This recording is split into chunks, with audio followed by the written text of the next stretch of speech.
I have been with my partner for 7 years. We initially met online, and after meeting in person a few times and realizing our affection for one another, we found it promising to move in together. I moved from California to Pennsylvania to be with him throughout graduate school. All was seemingly well during this time. I have never really had any reason to not trust him. I encouraged him to very much so, to try his best to make friends, or to explore hobbies on his own outside of the various ones we share, because I have my own passions. And I found we connected most when we met in the middle through conversations about these passions, through the act of explaining or showcasing what we've taken in or learned. Throughout these 7 years, he has struggled with very low self-esteem, and though I don't necessarily think of myself as the pillar of self-love, the depth of mine doesn't reach the low perception of his self-value. Because of this, he has seen and stopped seeing both a counselor and a therapist, and has been on medication to help for the last 6 months. Things were seemingly well between us, and continued to be pretty fluid. We continued to share things, and take long walks, and were pretty open-ended about where we stood in the relationship. If one was feeling a bit of an ebb, the other would pick up more of a share, and vice versa. However, things took a bit of a dip about 2 days ago when I felt the ebb and asked him about it. Initially, he said there was really nothing wrong. And perhaps I was just feeling this way because with our schedules we haven't been able to see one another for long periods of time like we are used to, which is true. But the feeling continued to irk me, and when I asked about it a second time, he confessed to me. He had begun talking to another girl from another country via Instagram direct messages. And though things between she and him never crossed the boundaries of platonic friendship, he really loved the initial rush of someone asking him questions about his favorite movie, his favorite album, his favorite book. All things he and I already know very well about one another. I asked if he'd sent any selfies, or anything risque, and he said no, though I can't confirm, because he deleted the messages. A good deal of me believes him, because of how open he was about the initial conversations to begin with. We slept apart, and I just felt really confused the entire night, because I couldn't really resonate with wanting that sort of attention from someone else. If anything, his yearning for that type of attention sort of hurt. It felt like I wasn't doing enough, or giving enough. The next morning, though I don't have an Instagram, and am not on the app, I went to check his using the desktop version, and found that posts where he once called me the love of his life, or a specific post with a gift I gave him that once said, "Greatest gift from the greatest girl," were still on his profile, but the words, girlfriend, or love of my life, were completed erased. With this realization, my confusion and hurt turned to very real heartache. I called him and asked if he had deleted these words from the specific posts, and with shame, he said yes, he did. When I asked why, he said it was because he just didn't want the attention from the girl asking him about himself to be disrupted if she found out he was in a long-term relationship. I guess this is where I asked the obvious and questioned why someone who is just asking about your favorite books, movies, etc., would be driven away by the fact that you have a girlfriend. And he said he didn't know why he did it, and that it was a massive mistake. At the risk of seeming toxic, and I will take full accountability for seeming so or being so, I asked him to please deactivate his Instagram for the time being while we sort through this, his Twitter as well. He did, and though I was feeling a bit of relief about that, I couldn't help but feel a bit saddened that he didn't choose to do that on his own for the benefit of our relationship. He had to wait for me to ask, which again, just made me feel like such a toxic and controlling partner. 2 things I always strive to be so far from. When he got home from work, we discussed everything at massive length, and he continued to swear up and down that these conversations pertained strictly to music, movies, and books, and he didn't have interest in her. Just interest in the initial rush of the attention he was receiving. We read a few articles, and he broke things down to me as his self-esteem has never been lower. Despite his career as a doctor being at a high, and his finances in order, he felt things with his music weren't taking off. And with that came a feeling that he wasn't special, and it was nice for someone to make him feel that way. I felt shame and asked him if I wasn't doing enough or giving enough to him to make him feel that way. He said, I defiantly was. But my love, and attention and affection, became a pillar he could rely on, and got used to, so with new attention came a rush. And he liked that. I asked him if he wanted to be single and find that rush in dating new people. And he kept insisting that that's so far from what he wants. He wants to remain a couple and do all he can to work on these things together. Though I can't help but correlate that feeling he enjoys with the feeling of a first date. Which hurts, of course. I told him I didn't really see how we could move past this because there was nothing much for me to make an attempt to work on moving forward. This seems to be a self-stemming problem that I emphasize with, but just don't want to be on the receiving end of the counter effects. So though it is incredibly uneasy to begin to think of how difficult it'll be to begin again, it is just as difficult to think about how difficult it would be to stay and try to rebuild back up an issue that I feel like just a bystander. When it comes to, this has all been very painful, and if this comes to an end, I just want it to be as civil and as possible. He deserves to love himself, but not at the expense of the love we have between us.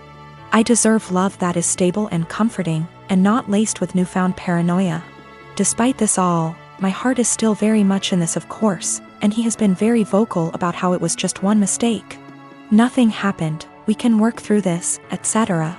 And I secretly keep hoping he will make a step, any step really, to showcase these words and implement action, seek a new therapist. Find the two of us a relationship counselor, buy a book on self-help or on how couple conquer affairs, anything at all. Without me having to be the one to ask him. I just want him to have that yearning that he continues to say he has, but instead of saying it, I was him to show me. That makes me irrational or just plain dumb. I believe to be in a state where I can handle either answer. Or something completely different just the same. Do all think I'm blowing something completely out of proportion? Given how this was an exchange of conversation between him and another girl for just a few days. And his erasure of me on his profile was only for about 2 days? This has been a first in this relationship, this has been a first in my life, truthfully. I just felt completely vulnerable and isolated. I am a 33 years old female, and I have had fertility issues for the past couple of years with my husband, he's 35. We went through with consultations, and while we had very promising results for treatment, the cost did give us pause. It wasn't that we couldn't afford it, we just weren't at the point yet where we were willing to pay. I discussed it with my husband and we were both fine with the idea of adopting. My cousin Tiffany, woman 25 years old, is adopted and she supported our choice in looking into it. However, this was a couple of years back, and during that time Tiffany was reunited with her birth parents, and she's been acting pretty hurtful to my aunt and uncle since then. She keeps making posts about how happy she is to know where she comes from and is happy about being reunited with her real family. She even talked about having her birth father walk her down the aisle as a chance to make up for lost time. Obviously my uncle was very hurt about this, but when he voiced it, Tiffany got defensive. She called my uncle selfish, how this was about her and that he knew what he signed up for when raising someone else's kid. Before the pandemic, Tiffany moved closer to where her bio mother lived so they could make up for lost time. And Tiffany kept making post after post about all the fun she was having meeting relatives. And how she called / video chatted with each of her bio parents multiple times a week. Meanwhile, she barely texted back my uncle and aunt once a month. I could tell how heartbroken my aunt and uncle were, but tried to give Tiffany her space, and the few times they said anything she accused them of being selfish and unsupportive. I think the biggest thing that broke them was when Tiffany promised to come by for my aunt's birthday and was even given the money to travel to them, but then never showed up. She called literally the day before to say that her bio mom had an emergency so she wasn't going to make it, but didn't give back the money. I am completely disgusted by Tiffany's behavior, and while I haven't completely ruled out adoption entirely, I did want to give medical-assisted conception a try. My husband supported this, and we are now currently expecting. After we made our announcement, Tiffany messaged me asking why I would spend thousands on creating a child, when I could help one who already existed. I tried to play it off, but Tiffany kept pressing and calling me a bad person when there are so many children who desperately need a home, and overpopulation. It got to the point where she was pissing me off, and I just came clean and said that her behavior towards the people who loved and raised her was the reason. Tiffany got really upset, but I didn't care. However, her parents are now starting to say that I was wrong. I am a 24 years old female. I am the product of my mom having an affair. Fortunately, my dad decided to forgive my mom and keep me, and I had a pretty good upbringing. But I don't really look a lot like the rest of my family. I'm the only redhead, among other things, and I did ask questions of why am I the only one with? When I was 17, my mom took me out for ice cream and introduced me to my bio father. She said that she felt I was old enough to know the truth, and explained about her affair, while also making me promise I wouldn't tell my older sister, she's 27 in the present, and hammering home along with my bio father that he'd never be part of my life and didn't want me. It was a lot, I won't lie, but I learned to suck it up and move on with my life. Fast forward to the present. My big sis has always gravitated towards older men. We like to joke that it's the result of too many George Clooney movies growing up. And 2 months ago shared a picture of herself and her new boyfriend, who, to my shock, turned out to be my bio father. I debated what to do for a couple of days, then ultimately decided she needed the truth and told her. My sister did not take it well and dumped him, but she wasn't angry with me. Honestly, by now she's kinda amused, says that she's my mom and has extra power to boss me around now. My mom, on the other hand, is furious. She says I divulged something that wasn't my secret to share, and that I had no business telling anyone. That since bio father isn't related to my sister, it didn't matter if he dated my sister, and it wasn't like they were talking marriage anyway. It's been 2 months and she's still angry, still snide. Calls me a traitor and finds excuses to make loud comments about how I can't be trusted with anything private or important, so beware. At the time I thought I was doing the right thing, but I've never seen my mom this angry before. And she's sustained that anger for 2 solid months, so I'm starting to worry. My apartment complex didn't do traditional trick or treating on Halloween. Residents were advised to set out pre-packaged individual candy bags on their patios / front door areas if they wanted to participate, but the traditional knock on door, physically hand strangers candy was not permitted. So, Halloween comes and the kids are all dressed up, and each building has a scheduled time where the kids go door to door. I ended up having to work late, so my neighbor offered to walk my kids around with hers at our building's scheduled time. About 45 minutes later, my kids came home with a small bucket of candy. 6 little goodie bags each from individual apartments that participated. Everything was fine. And my kids didn't say anything weird had happened. They were just excited to eat candy once they got home. The next day I took my kids to the park directly across from our apartment complex. My neighbor was there with her kids as well. The kids were playing, and she took out one of those individual goodie bags with candy in it from her purse, and started to loudly rummage in it. She ate several pieces of candy, and my daughter eventually noticed. Ran up and asked if she could have a piece, and my neighbor responded, "Nope, this is my tax candy. Remember that this was my reward for taking you trick or treating last night."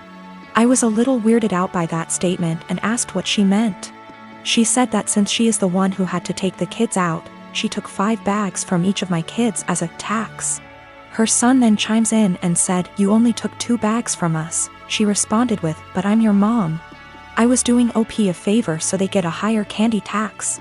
I was thinking about how to respond when I noticed that she was holding a Starburst candy and decided to just smile and nod, and go back to watching my kids. I let her continue to finish off the bag of candy and then said, "Hey, aren't you vegan? You know a lot of those candies are made with animal products, right?" I explained what gelatin was and how a lot of those candies are made with it. She was horrified, Googles it, and then told her kids that they were leaving. She said something about how she was going to be sick and stormed off. Now she's giving me dirty looks every time we see her and won't let her kids play if she shows up at the park and we are there. My husband thinks I'm an asshole cause I should have either not said anything about the gelatin, or said something right away when I noticed. I don't think it's my job to tell a vegan what is and isn't vegan though, and she deserved it for stealing candy from little kids. When we got home from the park after the gelatin incident, I sat my kids down and asked why they didn't tell me that the neighbor took half of their candy. My oldest kid is 6 and my youngest kid is 4. 6-year-old explained that as they went door to door during their designated trick-or-treating time, she would have my 4-year-old grab 2 bags instead of 1 from each apartment for the majority of them.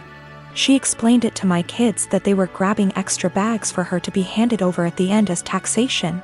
So either freaking way she was directly taking candy from my kids or taking candy from other kids through mine.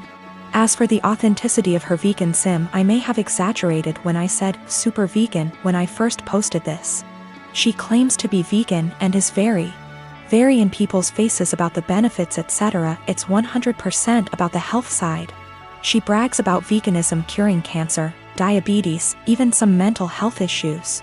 I have never once heard her talk about the benefits for animals. She also sells herbal tea products, customized gym clothing, etc., so she totes a pretty big vegan lifestyle.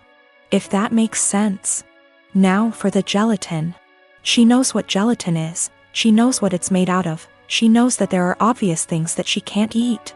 But she had no idea that a lot of candy specifically had gelatin apparently.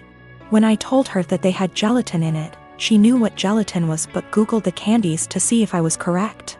I think she is either really dumb or she eats non-vegan stuff all the time when no one's watching, and had to pretend to be horrified about it at this point. 'Cause a lot of you guys have pointed out that you literally can't be vegan and not know these things. I'm not vegan, I'm not even freaking vegetarian, and I know these things.